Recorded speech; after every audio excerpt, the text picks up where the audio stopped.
Jonas capítulo 1, nós vimos o profeta fugindo da presença do Senhor em desobediência.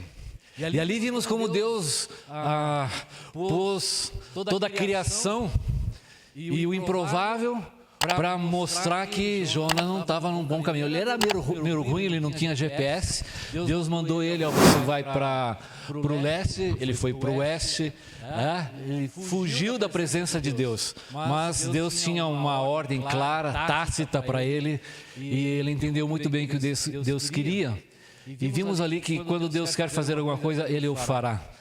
Não tem como você escapar. Jonas capítulo 2, a próxima... nós vamos ver... Você está participando, né? Isso é bom.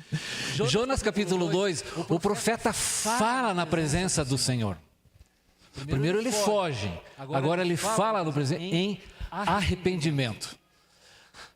Ele leva 3 dias e meio ali, no ventre do grande peixe, pensando que ele ia fazer da vida, e viu que não ia ter solução, a única. E ele descobriu que Deus era tudo que ele tinha quando ele não tinha mais nada. Então ele pega e se volta para Deus e conversa com Deus. Ele fala, ele que queria fugir da presença de Deus, agora os marinheiros oraram a Deus, mesmo conhecendo muitos deuses. Não, vamos orar para esse Deus, é o Criador dos céus e da terra. Vamos orar para ele. E ele ainda, através das sortes, descobriram que era Jonas. Não era sorte, na verdade foi um baita azar para ele, e ali agora ele está conversando com Deus, e ele fala talvez um versículo muito bonito: a salvação vem do Senhor. Jonas então estava ali porque ele não tinha mais nenhuma esperança, nenhuma expectativa, senão buscar e recorrer para Deus. E hoje vamos ver Jonas capítulo 3. O profeta fala a mensagem na presença do Senhor em obediência. Um contraponto com respeito a Jonas capítulo 1. Vimos até aqui então que Deus é soberano para realizar os seus propósitos. Move céus, a água, a terra, a criação.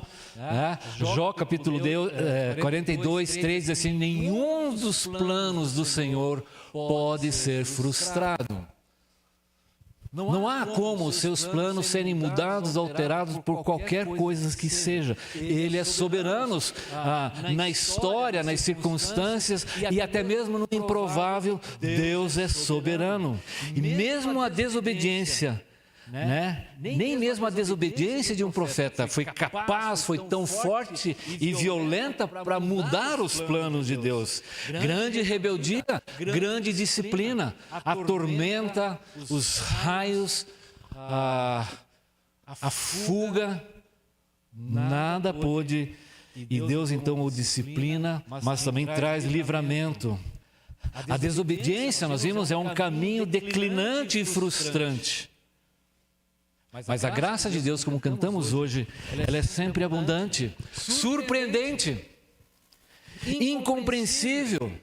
Ela se manifesta de maneiras, às vezes, inesperadas e maravilhosas na vida, na nossa vida, na vida do profeta. Deus colocou um grande peixe e engoliu ele. E ele ficou lá 3 dias e 3 noites, pensando na vida, como não ia dar certo. Ele se arrepende, conversa com Deus, e Deus manda agora, o único cara no mundo que foi vomitado. Imagina o cheiro que ele ficou. 3 dias ali com aquelas algas, aquele suco gástrico assim, e peixe. Imagina o cheiro que ele ficou depois de 3 dias lá. Jonas capítulo 3, versículo 1.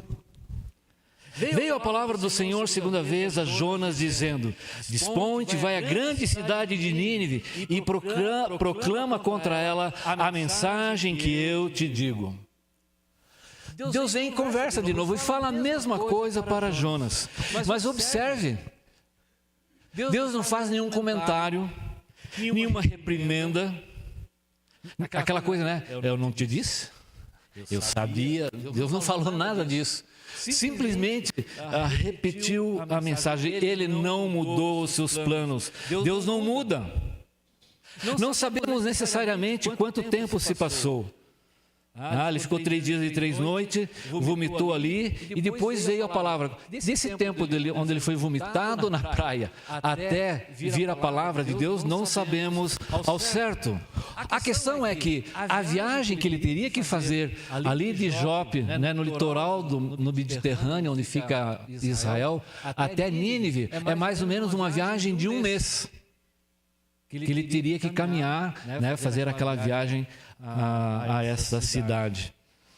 A mensagem era uma proclamação contra Nínive, a grande cidade de Nínive. Em Jonas 1:2 vimos que a sua malícia subiu até mim. Vimos já repetir várias vezes a Assíria naquele tempo, nos tempos de Jonas, era um estado terrorista, tal a violência, a devassidão com que aquela nação, aquele estado tratava os seus inimigos. Eles esfolavam vivos, eles espetavam as pessoas, eram homens violentíssimos. Vejam só, mas a grandeza dessa cidade, o texto está dizendo aqui que vai a grande cidade de Nínive e proclama a mensagem que eu te digo. Deus é a origem da mensagem. Essa é uma constante em todo o Testamento. Quando o profeta falava, geralmente está escrito assim: veio, pois, a mensagem do Senhor. Deus assim disse, essa é a mensagem. Há um texto, pode pôr lá para a gente, Êxodo 7, 1 e 2. Por favor, Rafinha. Êxodo 7, 1 e 2.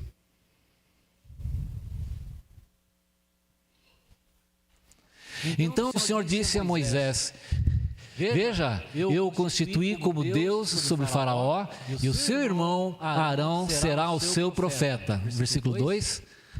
Você falará tudo. Por isso que eu não estou conseguindo ler. Você falará tudo o que eu lhe ordenar, e seu irmão falará a Faraó, para que deixe sair da sua terra os filhos de Israel. A palavra profeta significa alguém que é portador de uma mensagem em nome de outra pessoa.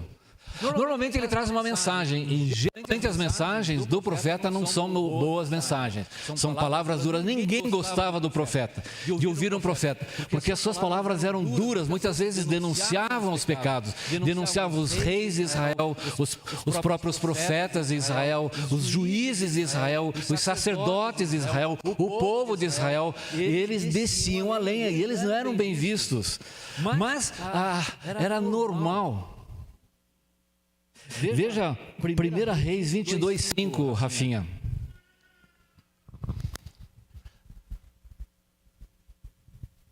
Como é que eram as relações naqueles dias? Josafá disse mais ao rei de Israel: consulte primeiro a palavra do Senhor. Próximo. Então o rei de Israel reuniu os profetas, cerca de 400 homens, e lhe perguntou: devo ir lutar contra Ramote de Gileade ou devo me conter? Ele respondeu: vá, porque o Senhor entregará nas mãos do rei. Outro. Mas Josafá perguntou: não há aqui ainda algum profeta do Senhor para o consultarmos? O texto é bastante grande, mas aí eles chamam o profeta Micaías, e esses profetas estavam enganando o rei, na verdade. E Micaías fala: não, na verdade, não, rei, pode ir. Aí Micaías percebe: não, eu quero que você fale a verdade. E Micaías então diz assim: esses falsos profetas ficaram muito bravos.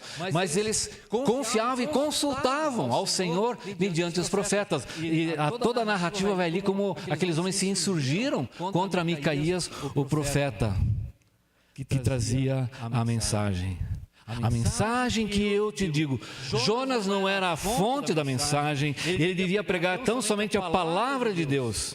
Não era o que ele cria, não era o que ele concebia, ele tão somente tinha que ser o transmissor, o proclamador, o mensageiro. Não pode falar de si mesmo, ou as suas ideias, as suas ideologias, os seus pensamentos. Ele não pode alterar, amenizar ou radicalizar a mensagem, adulterá-la, aumentar ou reduzir a seu bel prazer a mensagem. Na verdade, já em Deuteronômio, depois em Apocalipse, o mesmo texto é repetido por João. Olha, quem aumenta ou quem diminui vai ter problema. E esse foi o grande problema já no começo da existência da raça humana, quando Eva adulterou e amenizou a mensagem que Deus havia dado para ela. Acrescentou coisas e tirou outras coisas. Fez uma interpretação totalmente equivocada. E assim é até hoje. O mensageiro não pode mexer. Ele tão somente tem que... É o transmissor da mensagem de Deus. Deve pregar só a Bíblia e a Bíblia toda. Não somos chamados a pregar o que agrada às pessoas. O pregador não é a pessoa que deve ser popular, um influencer, alguém famoso, carismático. Ele tem que ser fiel ao que Deus disse. Cadeiras e bancos não governam o púlpito. Não é um palanque para filosofias, para propagandas, para política, para ideologia. O mensageiro tão somente deve falar o que está na palavra de Deus e nada mais. Versículo 3 e 4. Levantou-se, pois, Jonas e foi a Nínive, segundo a palavra do Senhor. Ora, Nínive era a cidade muito importante diante de Deus e de 3 dias para percorrê-la. Jonas, então, agora se levanta